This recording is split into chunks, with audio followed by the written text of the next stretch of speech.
Hai, Assalamualaikum. Jumpa lagi di Dapur Azara. Kali ini kita akan membuat bolu 2 telur yang hasilnya sangat melimpah. Kita bisa membuat 2 varian ya teman-teman. Buat teman-teman yang mau tahu resepnya langsung aja kepoin yuk. Untuk langkah pertama, 200 gram terigu protein sedang akan kita saring.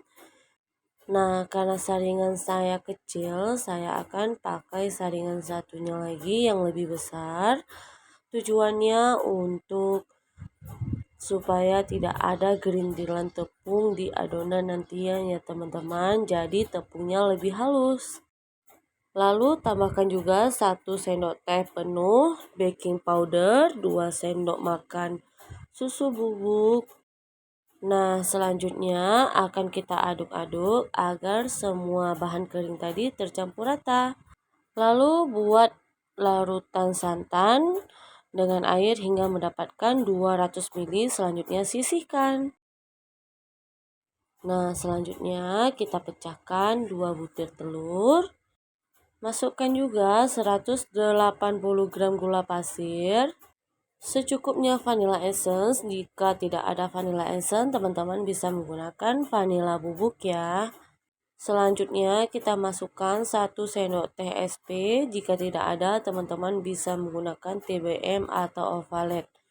Nah, selanjutnya akan kita mixer. Langkah pertama akan kita mixer dengan kecepatan sedang terlebih dahulu. Baru nanti secara perlahan akan kita naikkan ke kecepatan paling tinggi hingga mendapatkan adonan yang kental, putih, dan berjejak. Yang apabila diangkat, adonannya tidak mudah jatuh lagi. Untuk mendapatkan hasil putih dan berjejak, saya memixernya selama 7 menit.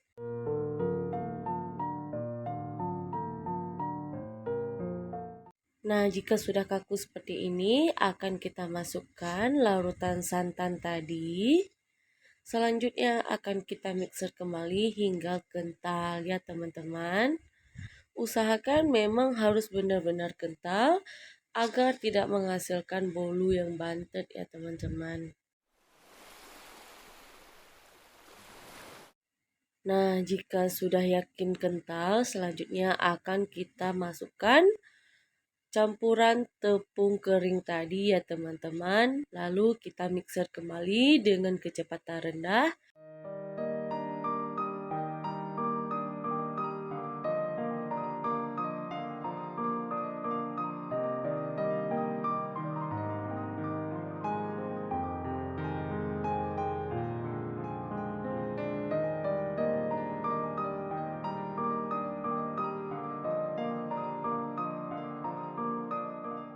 Nah, jika sudah, selanjutnya pinggiran wadah akan kita rapikan dengan spatula sambil terus kita aduk untuk memastikan tidak ada gumpalan terigu di bagian bawahnya ya teman-teman.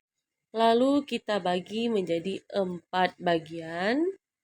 Yang masing-masing bagian nanti akan kita beri pewarna. Nah, untuk bagian pertama saya beri beberapa tetes pewarna merah. Lalu akan saya aduk hingga pewarna dan adonan tercampur rata.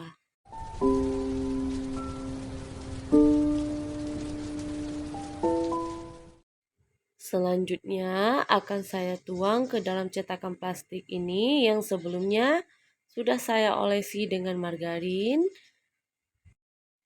Sengaja bagian lainnya belum saya warnai karena akan saya warnai satu-satu sambil kita kukus. Nah, ini akan kita kukus selama 5 menit.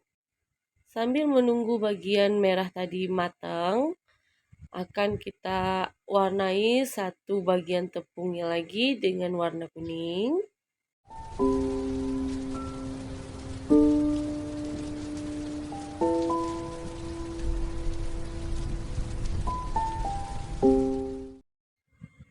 Nah, bagian merahnya sudah matang. Selanjutnya akan kita tuang dengan adonan warna kuning. Lalu kita kukus kembali selama 5 menit ya teman-teman. Maaf ya kalau nampak tangan saya yang basah, ini bukan keringat tapi saya cuci di wastafel tadi. Jadi ini air bukan keringat. Selanjutnya akan kita warnai satu bagian lagi dengan warna hijau sambil menunggu adonan kuning tadi matang. Selanjutnya ini kita aduk-aduk hingga tercampur rata, sama ya seperti tadi.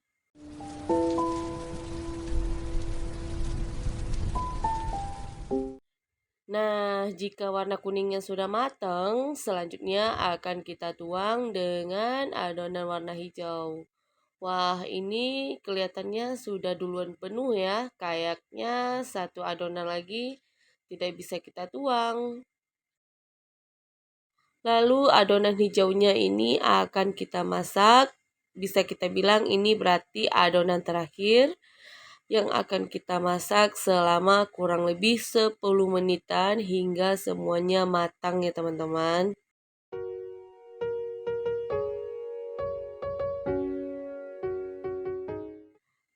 Nah, karena adonan putih ini nganggur, selanjutnya akan saya masukkan lagi ke dalam wadah stainless.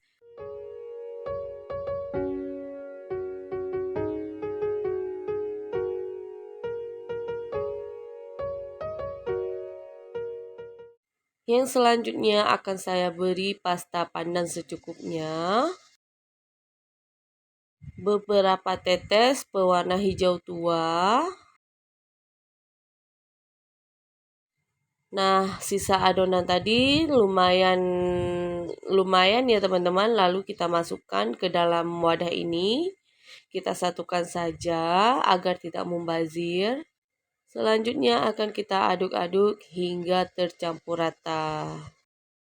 Nah, jika lebih seperti ini, teman-teman, kalau tidak ada pasta pandan, bisa pakai pasta yang lainnya atau pewarna lainnya. Untuk cetakan kali ini, saya pakai cetakan plastik bentuk Wevia ini yang sudah saya olesi dengan margarin. Selanjutnya, saya masukkan adonannya.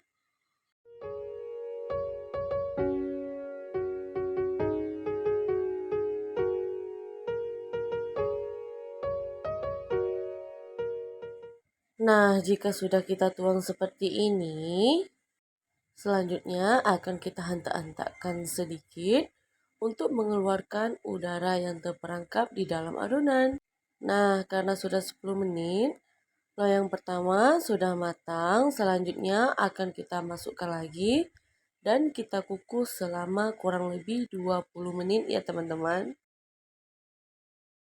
Untuk bolu pertama sebaiknya kita keluarkan selagi masih panas.